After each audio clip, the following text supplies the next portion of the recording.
Welcome to Losing a Child, Always Andy's Mom. On this podcast, we journey through the devastating experience of the death of a child. Grief is seldom discussed openly in our culture, and the death of a child makes people feel even more uncomfortable. We approach the topic openly and honestly, speaking to people who have lost loved ones and experts who help care for them. Whether you are a parent experiencing loss or someone who wants to support another going through this tragedy, this podcast strives to offer hope and help.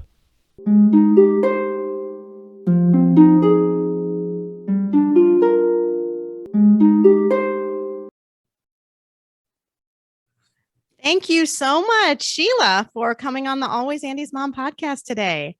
Of course. Thank you so much for having me. I cannot tell the audience enough how excited I am to be able to talk to Sheila and share her son Angelo's story, because I have actually known Sheila for quite a while now. When was it that you first emailed me? Do you know? Do you even remember?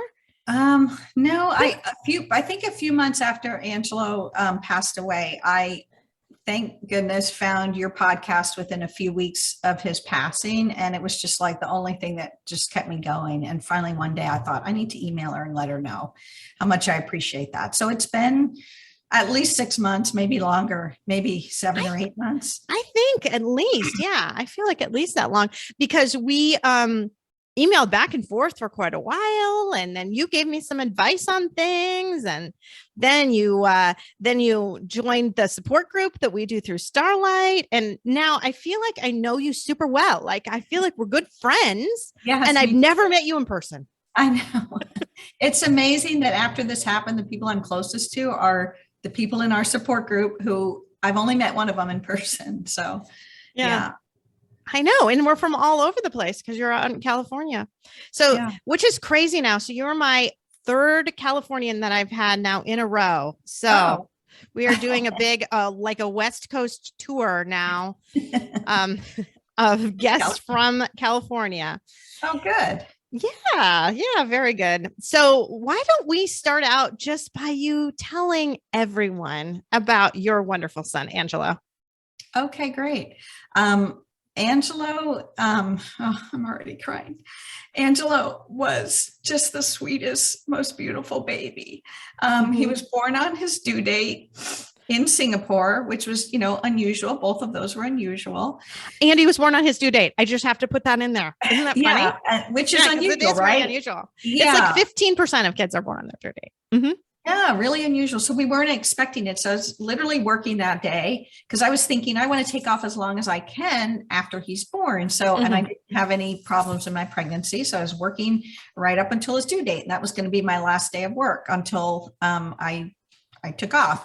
And so it was, kind of in the afternoon, I started to feel stuff. And then in the evening, and then I'm saying to my husband, Dave, oh my God, I think I'm, having contractions, and then, raced off to the hospital. And, I think we kind of got through the night, and then we raced to the hospital. And then next day was the 30th, August 30th, which was his birthday. And, yes, you're in labor, Sheila, but it was one of those things where, me saying, well, I don't want an epidural, I'm going to just make this happen. And I sat there in labor all day long and would not progress. And finally, they convinced me to give me Pitocin at, I don't know, she said, I have to give you the Pitocin. I don't know what time this was.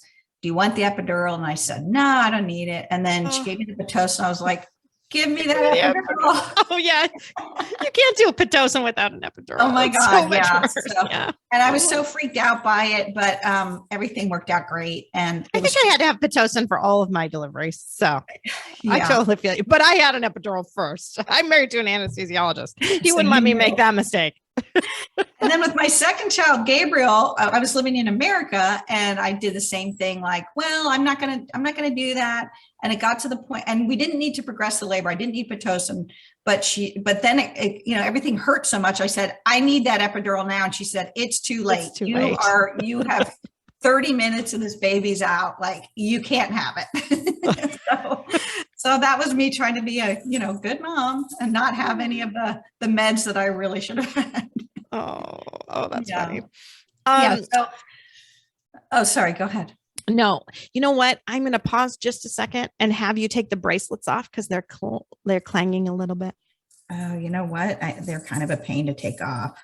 Are they? Okay. It might take a bit because I have to do it with my left hand and all, but trying to even find the clasp. I didn't think about it at first, but they're just clanging a little. Yeah. Let's see if we can get them off. I know I spent a long time on that. Hopefully. Well, you'll edit it, right? Oh, yeah. Well, no. Yeah, it won't be a big deal, but I just started thinking, I don't know that I want it the whole way through. Yeah. All right. I got that off. There's 3 of them, Marcy, so hang in there. And I never take these off. Even at the airport, they're like, you got to take those off to go through security. And I'm like, it's really, you know what? You probably could keep them on. Is it still clanging? Do you have one of them off? One is hard to get off, but let me see. I got one. Yeah. Probably just one. If I can get 2 off, we'll be in good shape. I don't think the third one will make noise. It's just because they were put on. They clang together, I think. Yeah. Yeah. Oh, I got 2 off. Yeah. Now it's not making any noise. This one's a little harder. Okay. Perfect. Okay. Here we go again. Okay. Now we've got to think back to where we were. Oh, yeah. So I was just telling you about his birth, but then take it from there. Yeah. So then Angelo was just the best little baby. Hit all his milestones, just, so cute. And we just had such a great time with him growing up. He just latched on to things. He was your typical boy, loved Thomas the Tank Engine trains. Mm-hmm. Dinosaurs were his huge passion and just loved them. And we moved to Houston when he was about 1.5 years. And his favorite activity was to go to the Houston Museum of Natural History and just, go through the dinosaur exhibits over and over and over. And I mean, just loved it. And every day he would come home with a different dinosaur. And I have a huge box of his dinosaurs in the garage. And then after that was Harry Potter. Angelo just loved Harry Potter and just fantasy and, all of those things. Angelo's favorite thing was, he was an introvert and just the games inside his own head that he made up. And he had such a great imagination and he was just so fun to play with. I just had the best time with him as a kid. Right. And he's the one that made you a mama. He was your very first. Yeah, he is. Mm-hmm. And we just had so much fun together. Like he was your typical kid who just loved to play all the time.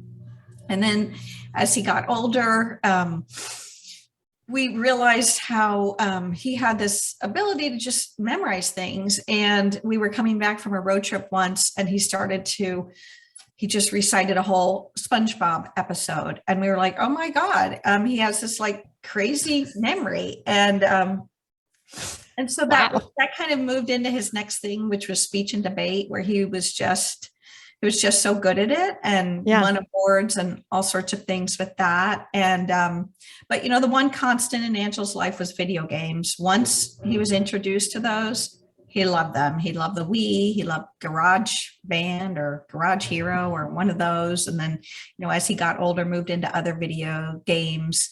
And he competed his first tournament. I think they came in second and he just loved it. And his gamer tag was It's Croesus, which was from a game, Skyrim. And I mean, he just loved imagination, movies, games, books. And he was just such a fun kid.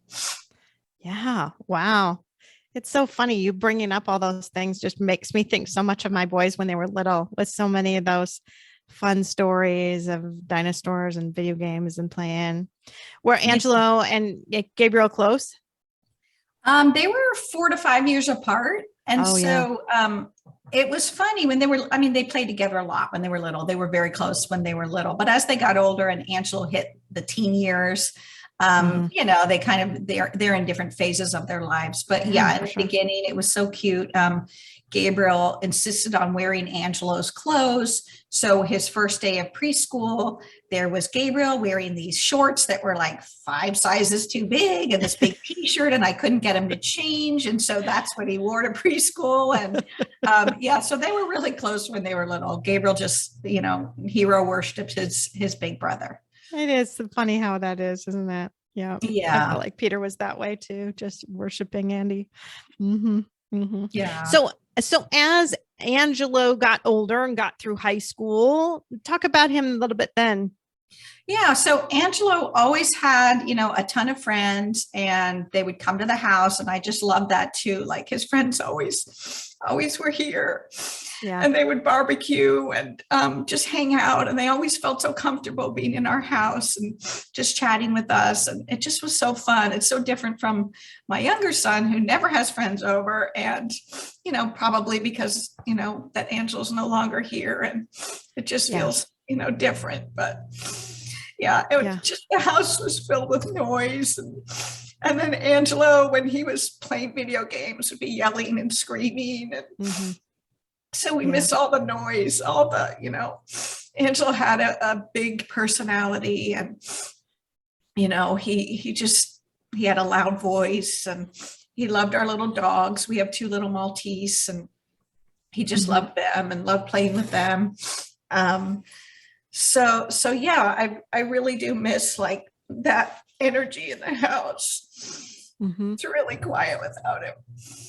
Although he wasn't living at home at the time, was he? Yeah. But so what happened with Angelo was, he was good. He started something kind of happened between 11th and 12th grade, and I could never get him to tell me what happened, but he just started to get depressed, and Angelo never really liked change. And so I thought, it's going off to college, and he had missed, the deadline for the college he wanted to go to in Seattle. And I kind of was, was kind of like, be there and help him, step back a little, let him do it his own way. And I was like, Angelo, you're going to miss the deadlines. And he's like, Mom, I've got it. It's all good. And he missed the deadline for the school he wanted to go to. So he ended up going to Sonoma, which is a college here, a state school in Sonoma State. And he went with a bunch of friends, and it was funny because he didn't really want to go with a bunch of friends. He kind of wanted to go like strike out and, do something different, but he made that choice, and I didn't make choices for him. I encouraged him to make his choice. And then later he said, well, I picked that school because I thought you wanted me to go there. And I said, well, I did, but I never told you to pick a school because I wanted you to go there, Right. I wanted you to make the decision. And anyway, but he hated it. So he went to Sonoma and he hated it. He had learning disabilities, which we didn't find out about till Angelo was. So he was just so smart that he was able to listen to the lectures. Like I said, he remembered everything. So he could listen to the lectures, and he wouldn't do a lot of reading, but he would still get good grades. But it wasn't until 8th grade where he came home, his last report card of 8th grade, with 4 C's. And I was like freaking out, what happened? Because he was always an A student, occasional B, but an A student. And I was like, you're not studying, blah, blah, blah, blah, blah. And then I said, I'm going to get you tested, because I was like, there's a disconnect here. You do study, and like he still spent time on things. So I had him tested. The school wouldn't test him. They said like, oh, C's are great. I'm like, what kind of a school? I know. So it turned out he had a whole host of learning disabilities that nobody ever uncovered. He had dysgraphia, he had dyslexia, he had a slow processor for writing. It took him double time to write. Like he had all these things that the teacher should have identified over the years. It was just amazing to me. Like once I learned what these things were, it was like, these are classic signs. He starts writing an inch over, like these just weird patterns that. Anyway, no teacher. He just was so smart with his auditory abilities that he could mask it pretty well, I bet. He could. And like any presentation, Angelo would do it for the group, for anybody, and he would just nail it. So he would always get like great points for presentations. And, if it was a book review, he'd watch the movie or something and come in and just nail it. And, he could talk his way out of anything. I mean, just very good about that. So we found that out, and later he told me that was the worst thing that ever happened to me because it made me feel so stupid. And I never tried after that. So, I mean, these things were all bubbling there, but I didn't know how much they were affecting him. So when we went off to Sonoma, they had a huge resource center, and he never went there. He wouldn't go get help. And then in high school, he hated going into the resource area. He said it was a joke, like the teachers demeaned them. Anybody who had a learning disability were demeaned. I mean, it was a horrible, horrible thing for him. Yeah. And to go your whole, I think if you're diagnosed when you're young, it's one thing. You grow up thinking, okay, I have this thing and it's different and I need to work with it. But to have that thrown on you in ninth grade when you're going into high school was just really tough. Especially when at that age, all you want is to be kind of the same as everybody else. Exactly. In many ways, is you don't want to be the one who sticks out.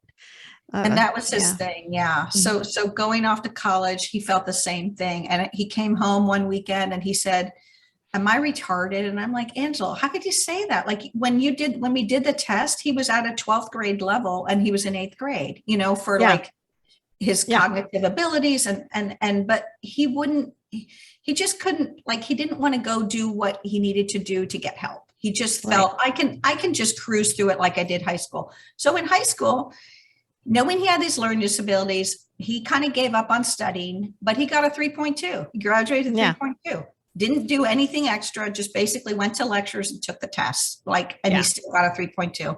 And it's funny, on his graduation, he said, Mom, you were so worried about me. Look, I graduated with 3.2 and I got into college and I didn't do any studying. And I'm like, yeah, imagine if you had studied. Think about that another way. But anyway, so college really was rough for him because you can only carry that so far. In college, you have to have more resources. You have to take advantage of the things offered you. Well, you think about in college, you have, oftentimes you only meet 2 or 3 times a week. So if you are an auditory learner, you don't get that much of your learning through the spoken word. It's so much of it has to be through reading. Exactly. And then, I even said, take Audible, order the books, do whatever you need to do. And, he just didn't he just didn't want to be different. So he would work his way through the books but it just, you can't keep up. Yeah. So basically that first semester, he just couldn't keep up. And he said, I need to come home. And he was so depressed. And I'm like, come home, we'll figure it out. No big deal.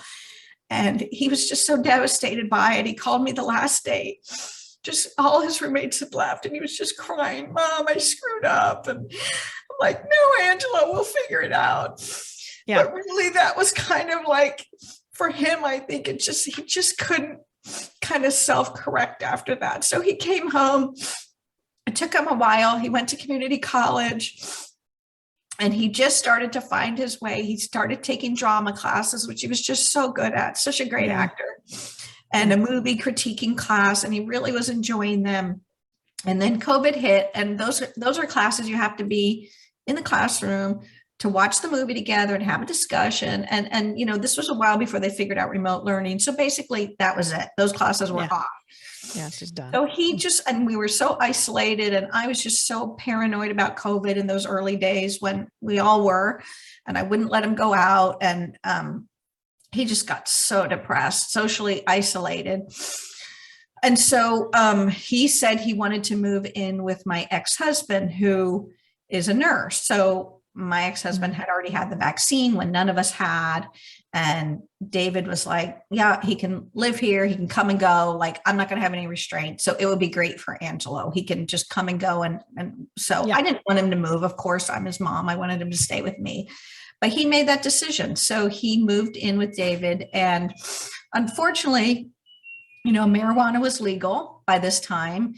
And the two of them, unfortunately, David and Angelo both suffer from anxiety. And so there was a lot of smoking pot, and David didn't have the same rules I do about no drinking and, none of these things. So I think being socially isolated, COVID, no mom there to Mhm. look after you. He just kind of, he turned more and more to those things. And Mhm. yeah, so I didn't really talk about it, but Angelo suffered from anxiety, which we didn't learn till when we moved to California, when he was going into middle school, his second year of middle school. He just, it was the weirdest thing. You're a doctor, I'm sure you've seen this, but he started to talk under his breath all the time. And I was like, what is he doing? And I never knew exactly what he was saying because he wouldn't tell us. And it took us a long time to find a decent doctor to help him. But he had OCD, which we never knew. In retrospect, there were signs. Like there was a sign when he got sick one time. He kept going over and over, like when he got asthma, like this repetitive thing. But he got over that. And then there was another time he became like constantly putting on chapstick. And I remember taking him to school one day and he was like, oh my God, I forgot my chapstick. And I was like, so like, you'll get through the day. But he was just so distraught. And so these were signs that later I realized, okay, maybe he did have OCD, but we didn't know it. So, and the doctor said it comes out when you're 13 or so, when you start going through puberty. And so his OCD kind of contributed. So that's, sorry, this is long. I'm getting all over the place. No, that's okay. why he started to smoke pot, I think, was really to ease the anxiety. It was just like constant anxiety, which came out in OCD. And then he got that under control so that we didn't see it, but that didn't mean it wasn't in his head all the time. Sure. And his behavior was that way. He would do things, make himself do things over and over, but you couldn't see it, So I think, unfortunately, like he was struggling with those issues, and that encouraged him to turn, unfortunately, to marijuana and alcohol, two things I'm just adamantly against. And so that kind of, again, you think you're smoking pot to relieve anxiety, but it actually causes depression. It's a depressant. Yeah. Oh yeah. And the alcohol is a depressant. And so you turn to those things thinking, I'll calm down, I'll feel better. But then I don't know how it all works, but that's what happened. And so, yeah, anyway, Angela was struggling a lot during this COVID period and turning to those things. And anyway, he called me up one day and he said, we told him you have to go to a program like to deal with your mental health. And we finally, David and I convinced him to go. And it was a day program. You would go for the day and come home. And he finished it. It was like a month and he was really making a lot of gains, going out every day, being forced to go out and talk about issues, see other people struggling too. And then after that month, they said, oh yeah, you're done. And I'm like, what? Like, there's no like follow through, no come in once a week or twice a week. And no, he's done. He's good. He can afford a private therapist. So he should just do that. And I couldn't get them to do it. And then finally they said, well, we have a drug and alcohol one if he wants to join that. I'm like, sure, anything to get him to continue to go. So Angelo said, yes, I'll join the drug and alcohol one. So that, because obviously he knew he was smoking too much. And so he went to that program and then they convinced him to go to a sober living facility. So he went to a sober living facility and then he called me and he said, they put him in a room with 3 people. One of them was just out of jail. And Angelo said something that pissed the guy off. And the guy said, if you do that again, I'll kill you. And so Angelo was just like, with his anxiety, he was afraid, he couldn't sleep. So finally I said, just come home, we'll work on it together. But and I thought he was sober. I thought he was doing well, but he moved. He was having conflicts with Gabriel. And finally I said, look, you're by now 21. Let's get you in your own place. Either here in California or in Arizona. And he chose to go to Arizona. So he moved to Tucson. And when he left, unfortunately, I found alcohol in his room and I never knew he was drinking at home, but he was. So he had these crutches of alcohol and the marijuana. And so in Tucson, I had him with a therapist and to deal with his depression and his anxiety. And she told me, she couldn't tell me anything, but she said, he doesn't need it. He's not depressed. I'm like, so I went out to visit him. He was completely depressed. I don't know how these therapists are. I mean, Anyway, he was completely depressed. His room was full of trash and, food everywhere. He wasn't showering, like classic signs of depression. And I called her up. I'm like, I don't understand how you decide this kid does not have depression. But, some of it is Angelo, because he was such a good actor. Like if you ever said, Angelo, is everything, oh, it's all good, Mom. Everything's good. It's all good. Like he never really wanted to say everything. Well, he did with us, but, I guess that's what he did with the therapist. I mean, I'm blaming the therapist because I think they should know to dig a little deeper and figure things out. But it was just a pattern in Angelo's life. So when you say what happened to Angelo, I think he was failed by the system repeatedly. Like the teachers didn't realize he had learning disabilities. The therapist said he wasn't depressed. He had a psychiatrist who Angelo didn't want to take anything addictive. He was afraid of being addicted to anything because I told him about addiction in my family for years. When he came home from college, the psychiatrist said, you've got to start taking something for your anxiety. So he got him to take gabapentin. And Angelo said within a week, this is addictive. And the psychiatrist kept saying, no, it's not addictive. It's not addictive. And Angelo said, my friend's taking it and he's addicted too. And if you look on Reddit, it's addictive.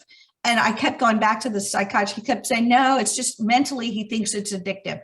It's physically addictive. And, so he got addicted to this, and this psychiatrist would have prescriptions at 2 different pharmacies. And instead of regulating it and bringing it down, he was just like giving him maximum doses. And so everybody let Angelo down is where I'm going with this. It's like the psychiatrist like turned into just being your typical pill pusher.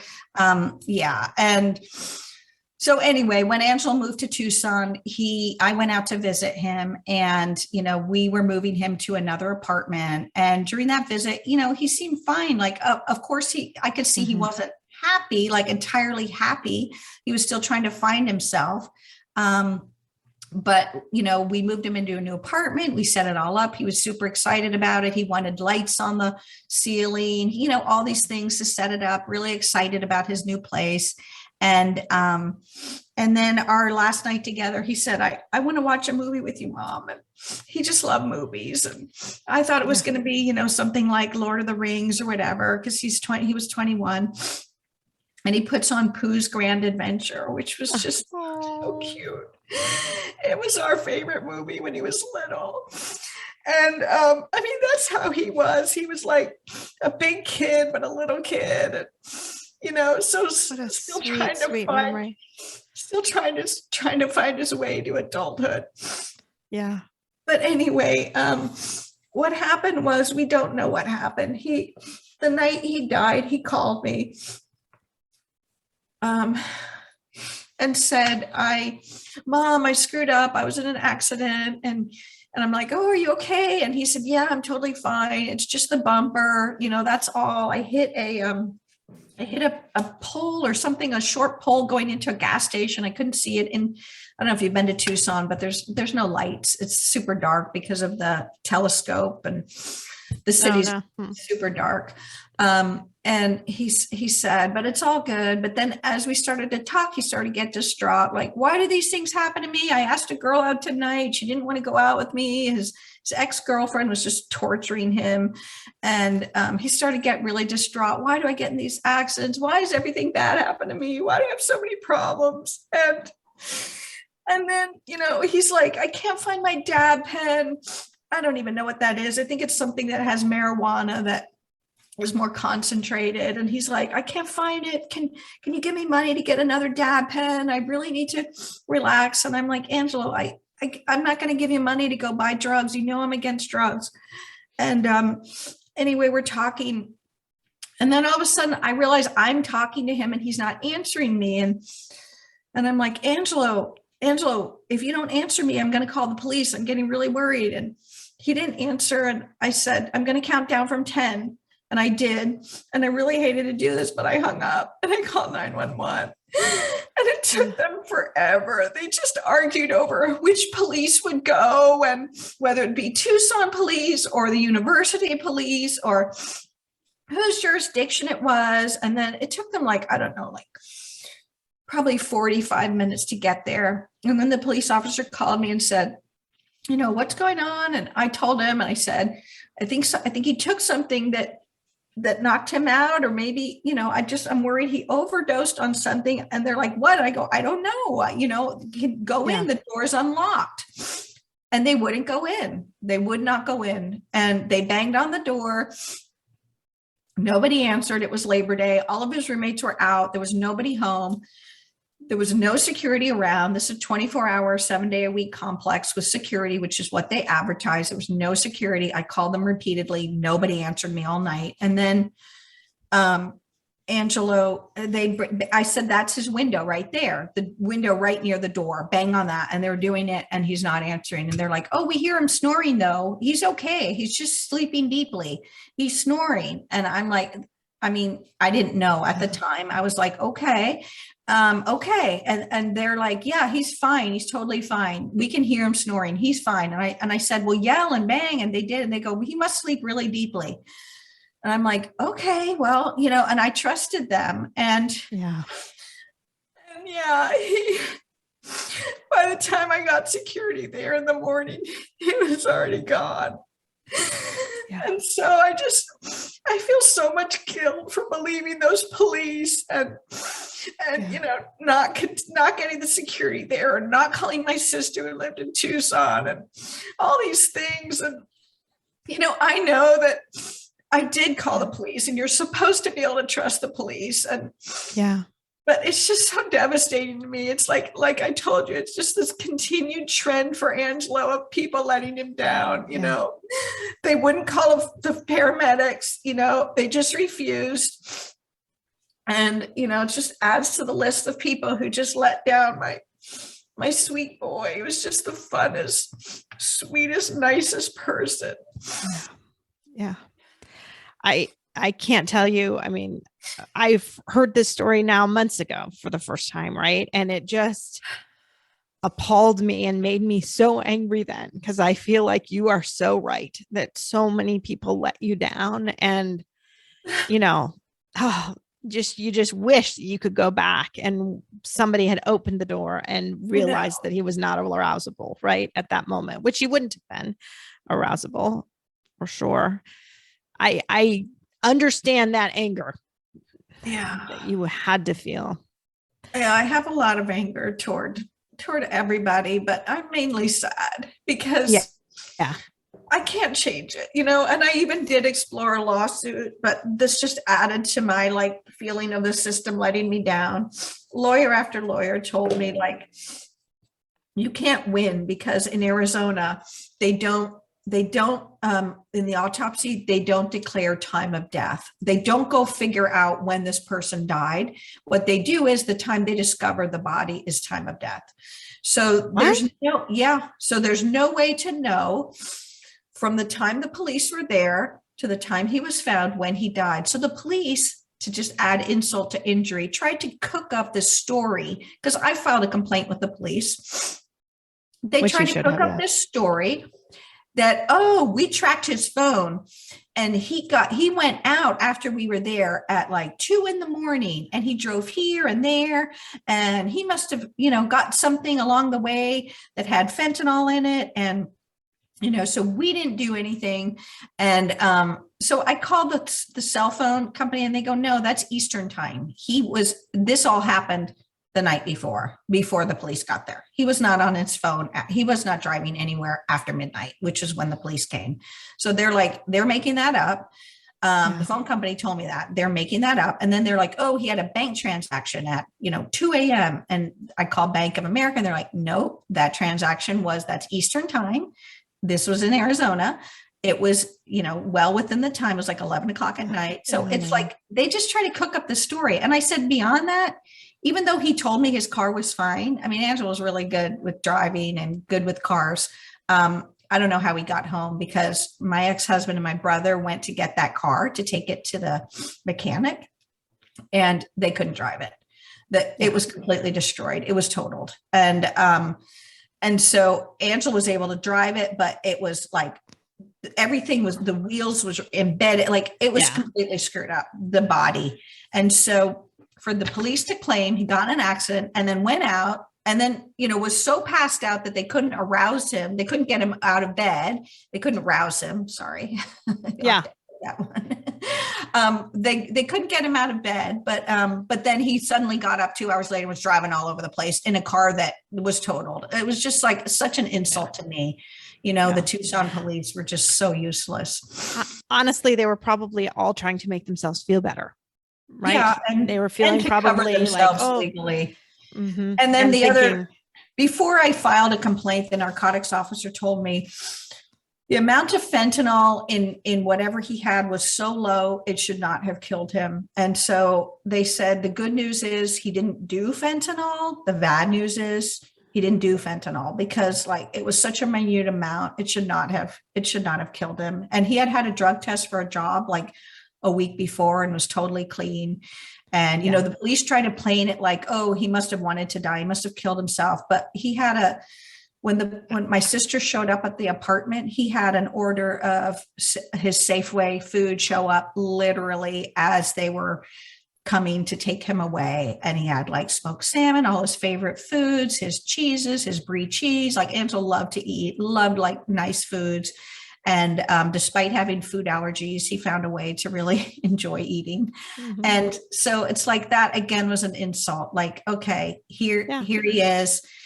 And he had gone out with his cousin that night, and he had told her he was going to go back to college the following semester. And like, this was not somebody who was setting out to kill himself. Well, he was on the phone with you, for goodness sake. He was on the phone with me right. as this happened. Yeah. And he had been playing video games with his best friend, Keegan, before he went out with his cousin, and all these things happened. And then his cousin also really upset me because she lied to the police.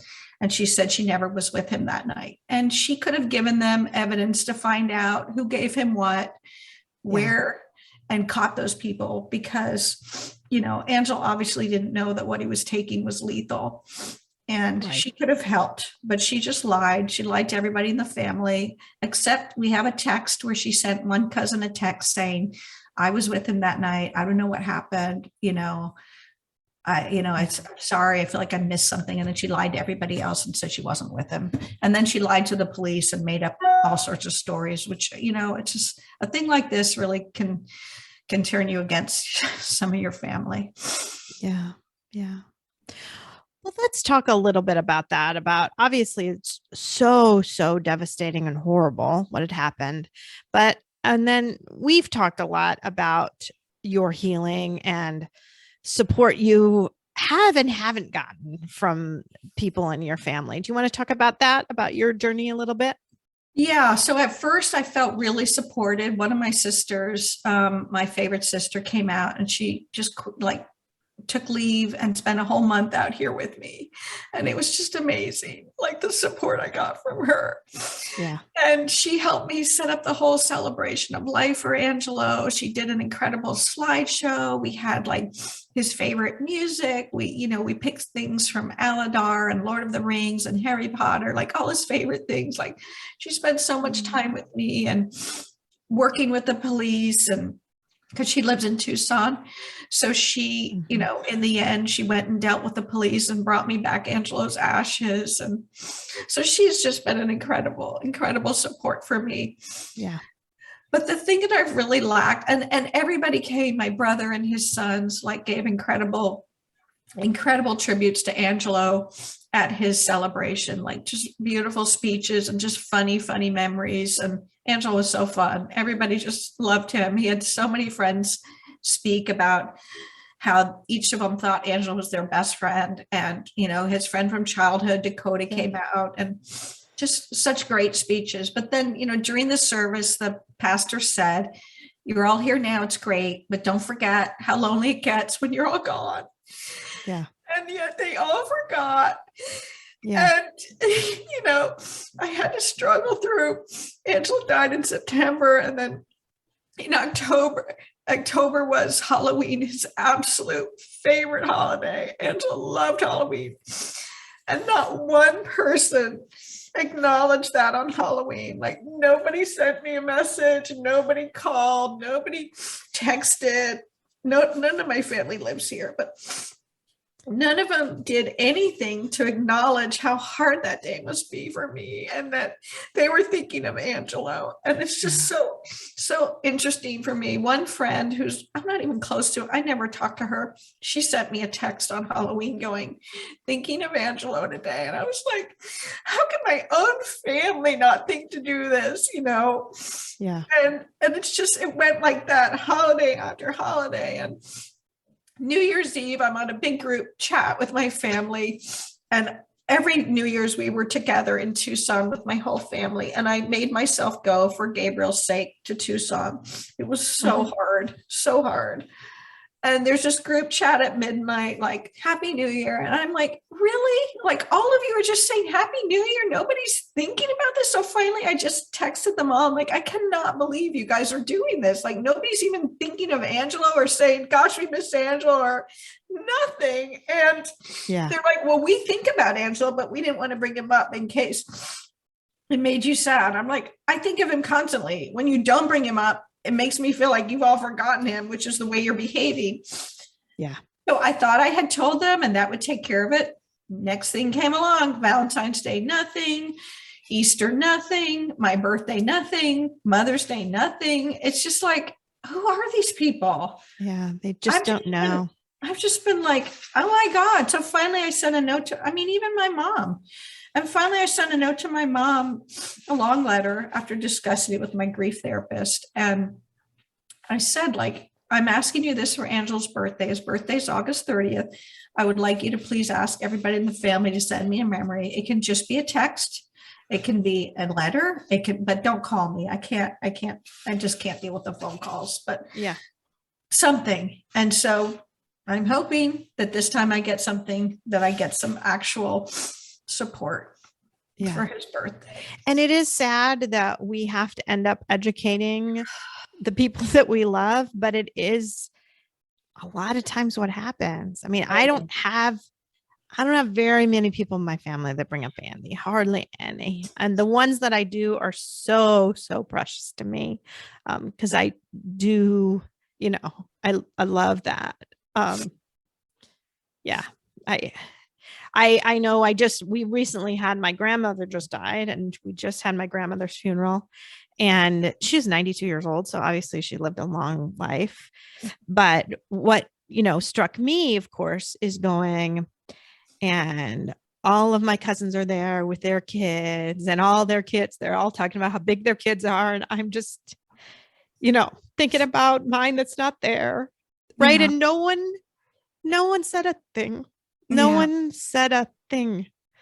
And it's really just hard, I mean, I mentioned this on a thing that I did with Gwen about how we were there as family members. And of course, my mom also died. So they went through my grandma's children, didn't mention her. So he wasn't mentioned. And so thus my brother and I weren't mentioned. And it's just like, it's just these if you didn't very important people are just like, they're gone, and then they're just gone, and no one even remembered that there was anything. Right. And I'm sitting at my grandmother's funeral, and she picked out the same Bible text that we did, sang some of the same songs that we did at Andy's funeral. Like, I literally couldn't breathe. And yet, fortunately, my sister-in-law was sitting beside me, and she just kept looking at me and saying, just breathe, just keep breathing, because they don't think about that.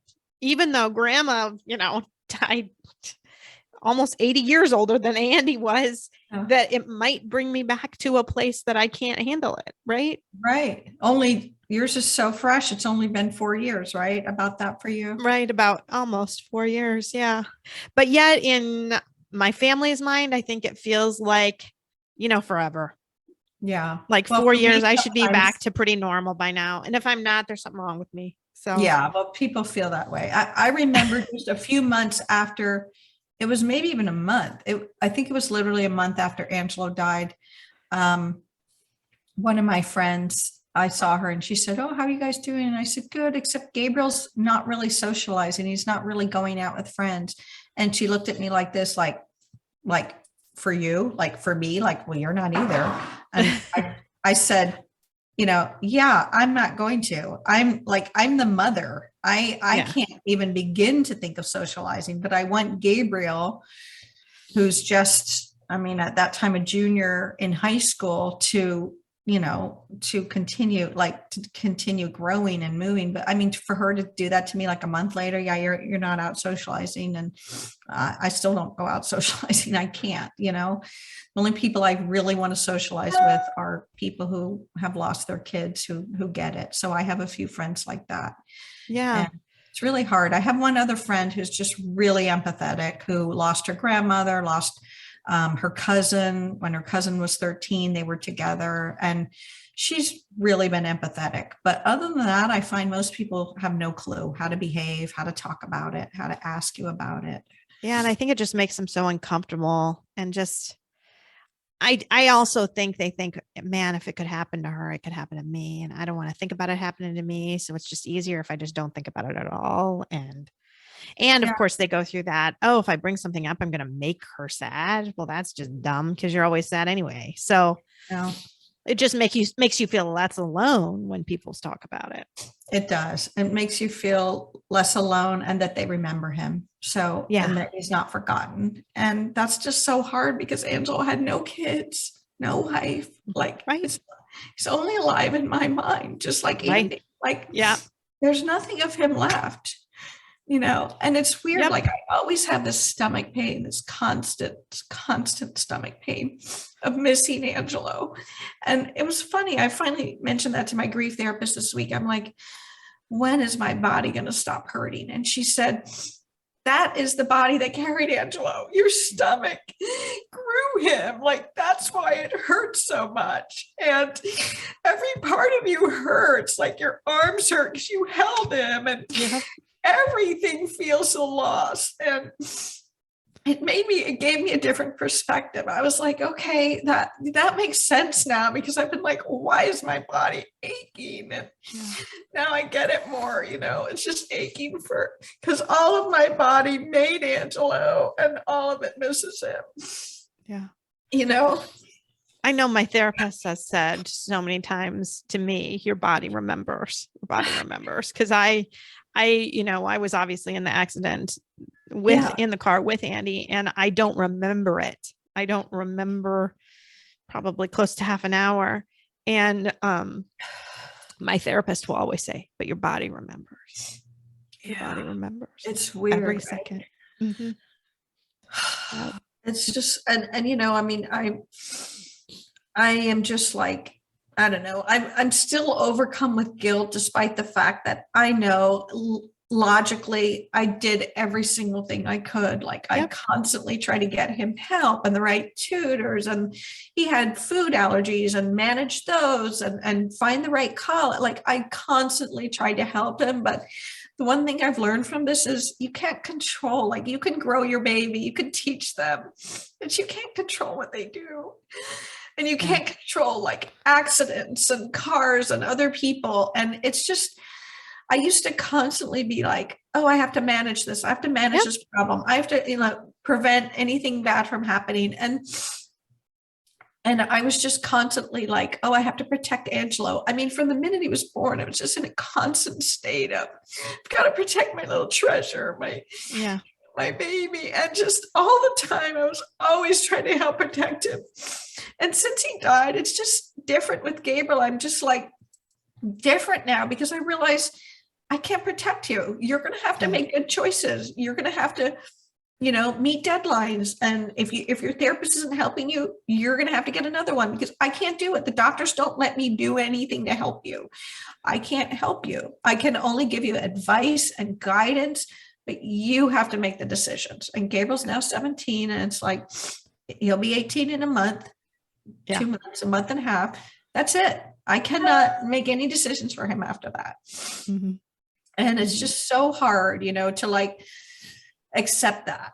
So I know some people, like you and some others have said, I'm way more nervous about my other kids now, because you realize how fragile life is. But I realize how fragile life is, but I also realize I can't control life. I can't.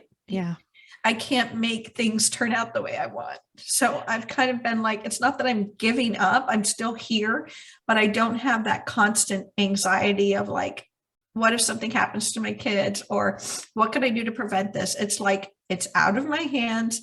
I've taught my kids. I've told them how, that I'm against drugs and alcohol. Like, I really can't do anything else, Well, and we've talked a lot about how it's so normal to feel this guilt. And a lot of times it's that the guilt is advantageous over feeling powerless.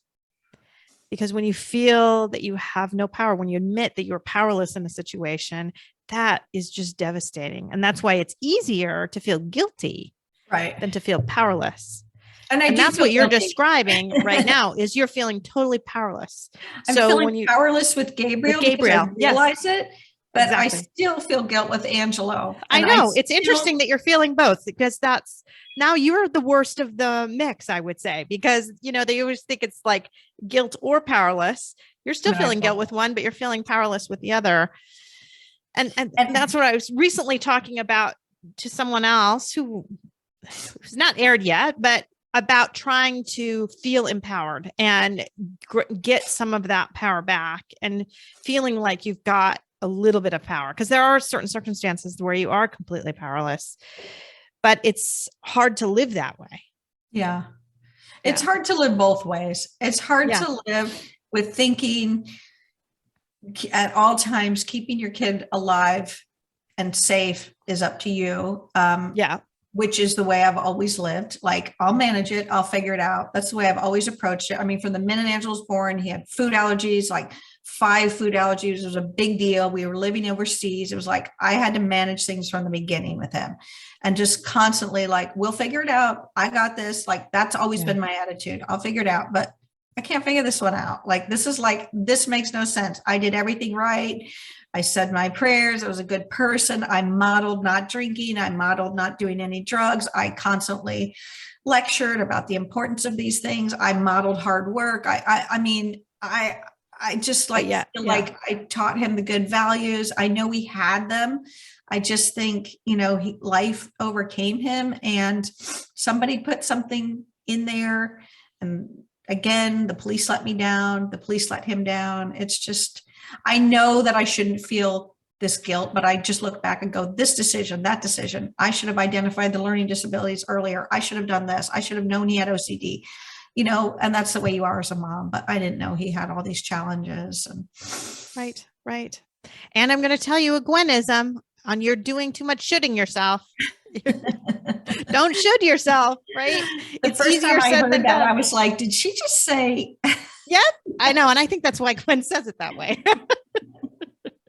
It's really clever. Yeah. But that is, I find myself still doing it too, but then I hear Gwen in my own head telling me to stop. Because we can't change it. It doesn't matter now. You just have to think about it moving forward. But wow, what a challenge. It's not an easy thing to do. No. And it's just so hard to let go of somebody you just cherished and loved so much and had the best times of your life with. Well, and I think letting go is the wrong way to think about it, right? Because you're never going to let him go ever. But does your love look different now? It is. And I wish it wouldn't have to look different, but it does, unfortunately. Yeah, You're right. But you're not letting go of him. You're not, and you never will, and you never have to. No, I can't. I know he's with me all the time, and he's part of you, right? Yeah. He's part of me physically, and I used to always say, you guys, you're always in my heart. Angelo, you're always in my heart. And I'm always in your heart. But I used to say it in case something happened to me so that he would know I was with him. I never knew it was going to be something happened to him. No, it's not supposed to be that way, right?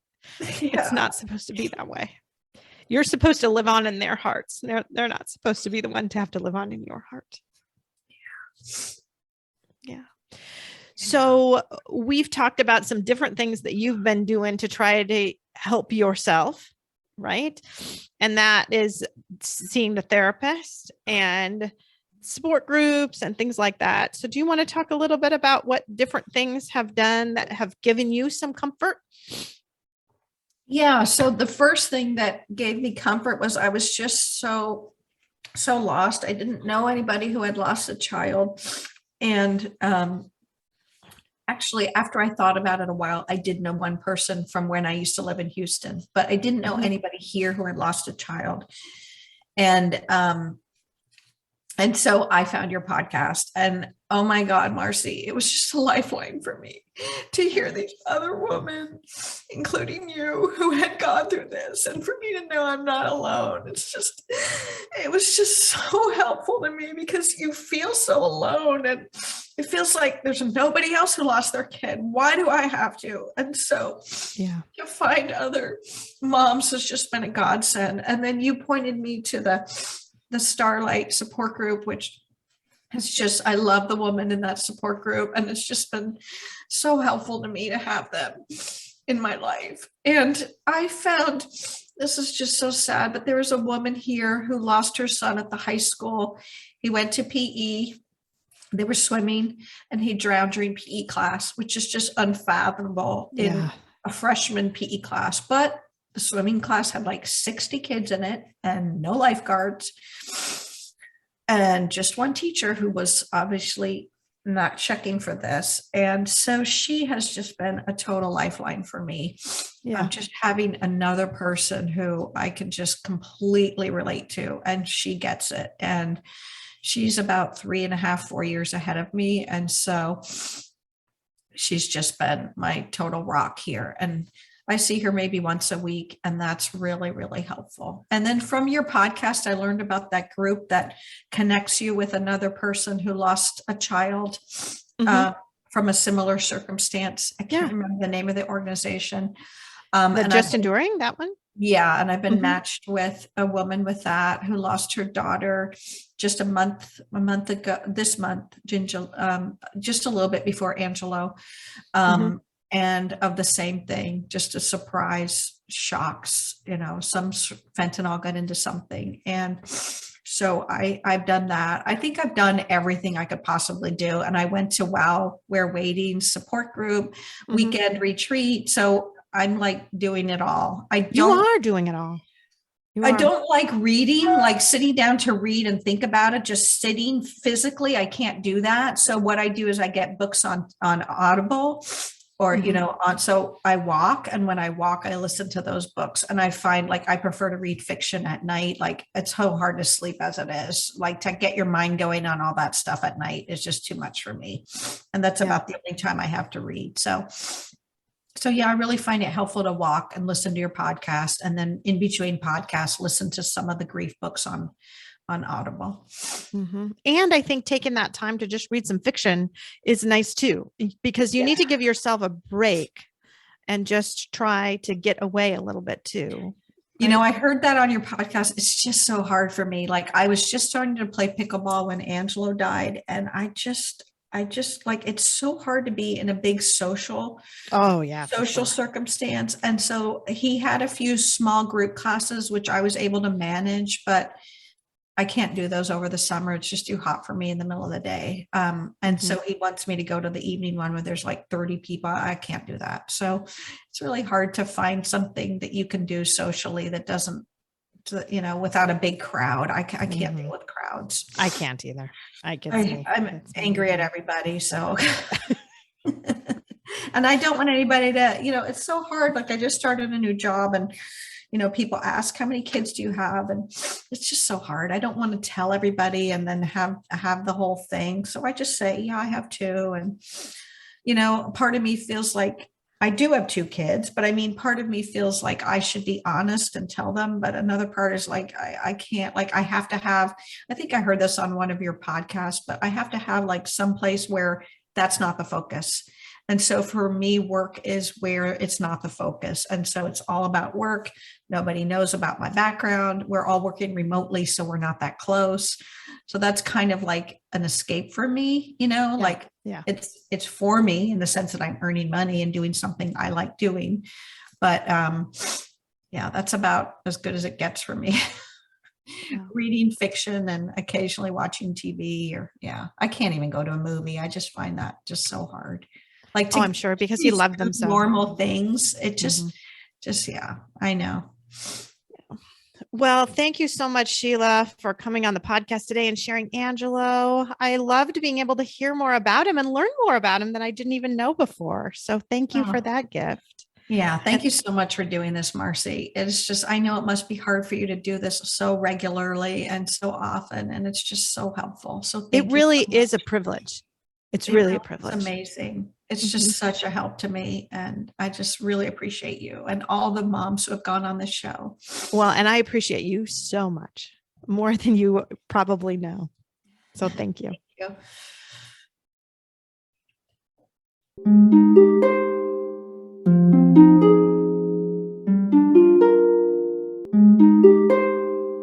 Thanks for listening. If you found this helpful or would like to support the podcast, please leave a 5-star rating and comment. To help financially, you can text Andy's Mom to the number 53555 or visit the donate page on andysmom.com. Your donations are secure and tax deductible, and we are now able to accept Venmo, PayPal, and Apple Pay. Always Andy's Mom is a registered 501c3 organization and can receive donations through smile.amazon.com, Thrivent Financial, and Benevity, amongst others. Marcy loves hearing from listeners. Please feel free to reach out to her via email at marcy@andysmom.com. Also, be sure to sign up for the email list to receive weekly updates as well as pictures of all of Marcy's guests and their children. Together, let's work to inspire hope, one day at a time.